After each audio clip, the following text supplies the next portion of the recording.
right? So why wouldn't I talk about that? The thing is, people come to your website to learn what you can do for them. So that's what you need to be focusing on, not just what you do, not where you got your degree, not how many other clients you've helped. Nobody cares about any of that. How can you help them? How can you make their lives better right now? That is okay, it's not the only question. It's not the only question they're asking themselves as they explore your website, that is topmost, right? Who are you? How can you help me? How can I trust you / can I trust you? Earning trust is a big thing, especially the more digital we get, especially with AI getting more prevalent. Trust is more important and getting harder to gain. So one of the best ways to gain their trust and establish your value is customer-centric marketing. What's in it for them? It's very simple. What's in it for them? That's really what everyone is asking. And every piece of content you create for your brand, whether it's on your website, your social media, your press release, always has to be what's in it for them. So I'm going to go ahead and tell you how to do that because it sounds really simple. It is really simple, right? Talk to your customer, talk about the stuff they care about. But we're all human and we're all in our business all day, every day. And sometimes we get stuck in the weeds and we can't always pull back and look at the whole forest because we're too busy stuck in the weeds. Happens to the best of us, happens to me quite a bit. I frequently have to remind myself to pull back and be like, wait a minute, what do prospects care about? What do my clients care about? What do they want to hear me talk about or write about or whatever, right? So that is what I'm going to help you do. It can help, again, hire a marketer like me because having that outside perspective, we are in a much better position to look at that whole forest and look at it from a different perspective and go, this is really interesting. This is what you got to talk about because this is what people care about. This is why are you over here when you really need to be over there? So obviously reach out to me if you want to have that conversation. But if you are going the DIY route, I've got some tips for you. So first and foremost, know who your ideal client is. There's a reason I'm talking about this first and foremost. It's because it is the most important aspect of creating content for your clients. You have to know who your clients are. And I did a whole thing on psychographics not too long ago. I think that was either last week or the week before, right? So keep that in mind. What are the psychographics of your target audience? So demographics, real briefly, are things like, where they live, age, gender, income level, race, all that good stuff. That's just kind of like the broad overview of who they are. But how they think, what their habits are, what their hobbies are, what their behavior is like, how they consume content, all of those things go into psychographics. So that is going to be so much more effective at helping you identify, again, the kinds of content to create for them, the topics to cover, how you're going to get the content in front of them, all that good stuff, right? Are they on social media? Are they not on social media? If they are on social media, which channels are they on? That's where psychographics can come in handy. So know your ideal client. Focus on the problem you solve for them. So I see this a lot where people talk about like all the clients we've solved and all the money we've made for our clients. And they tend to talk about all of the money that they've made for all of their clients. That's the big number that goes on the front page of their website. It's a nice big number. It looks really impressive. But then you get people thinking that that's how much more money you're going to make for them. And that's not the case, right? Because if that's the total of the money you've made for all of your clients, that's a very different story than here's what we can do for you.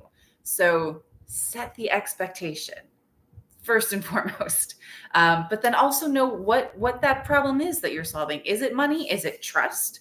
Is it not being able to pay their bills? Is it a credibility issue that is impacting?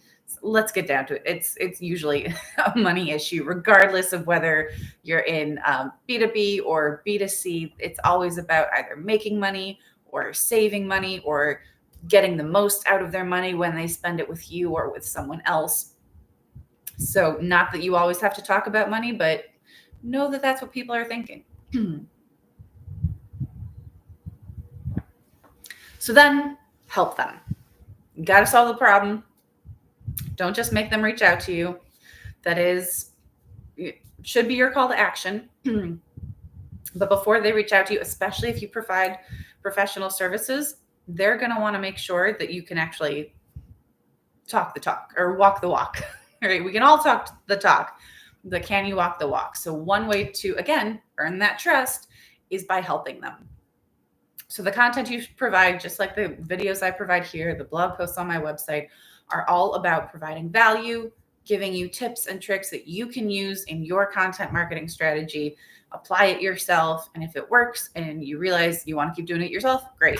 If it works and you go, oh, Allison knows what she's talking about, and I'd honestly really rather have her do this than do it myself, then here I am. But you have to provide that value to position yourself as an expert in your industry. So give them those tips and tricks, give them the updates to your industry, and explain to them how that can affect their day-to-day lives. And then write directly to them. There's a reason that I talk about you a lot, again, here in the video, as well as in my content. I use that second person all the time because I want people to feel like I am talking directly to them. I was in a networking event, I think a couple of years ago. This was like in the middle of the pandemic. We were on Zoom, and someone mentioned he had heard the advice to not we all over your website, which people do, right? They talk about we do this and we do that and we've done such and such and we're so great, right? Again, people don't care. They want to know how you can help them. So by using you, look at your content after you've written it, right? There should always be a part where you write the right rough draft and then leave it alone and then come back and edit it.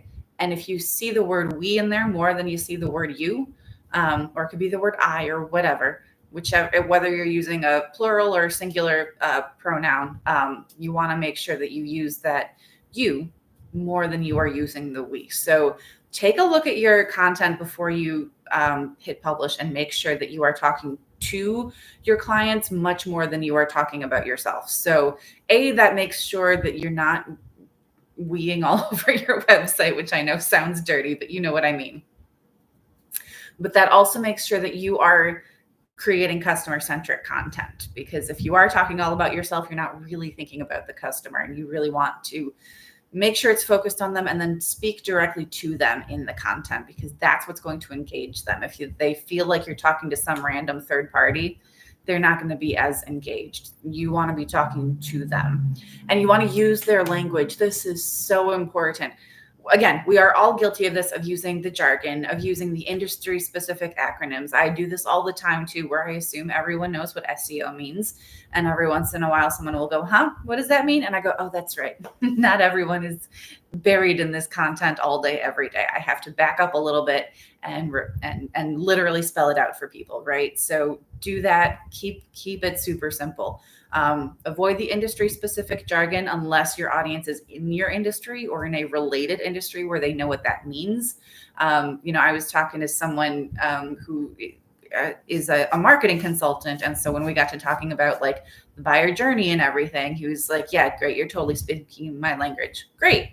If I were talking to most of my clients about the buyer journey, I tend to get a lot of blank stares when I bring up the buyer journey or brand voice guidelines, which are things that I need to know about in order to do my job effectively, but they're things they haven't really thought about. So I will rephrase it in a way that they can understand so that they know what I'm talking about before we get into actually creating content for them or a content marketing strategy. So use their language. How do you know what language they're using? Well, you can absolutely follow them on social media.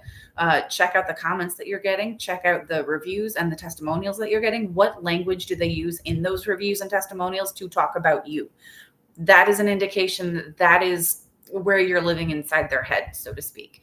So that by using those same words and that same language in your content, you are directly speaking to your target audience, to your ideal clients, because they will see that language and it will resonate with them, because they will recognize that even if it's on a subconscious level, they will easily be able to understand the content. That's on a conscious level, but it will resonate with them because you are using their language. That will happen on a more subconscious level, but that is so powerful, right? Sometimes it's the subconscious stuff that really has the biggest effect. So use their language. Again, that's when you are online, interacting with them, but also on the phone or on Zoom calls. If you can, record the Zoom calls, record the phone calls so you can write down verbatim what they said about you, what words they used to describe your product or service, so that you can then turn around and use that content, those words, that language in your marketing content. And that is it. That is everything that I have for you today. Don't we all over your website. If you take one thing from this, remember that. Remember to not we all over your website. And remember to, it's always, always, always about your ideal customer. It should be about them first and foremost. So that is it. That is everything I have for you today. If you have any other questions, you know where to find me. You can make a comment to this video. You can find me over on LinkedIn at AllisonVerhalen.com. And my website is AV, as in my initials, Allison Verhalen, AVWritingServices.com. That's it. Have a great week and happy blogging, everyone.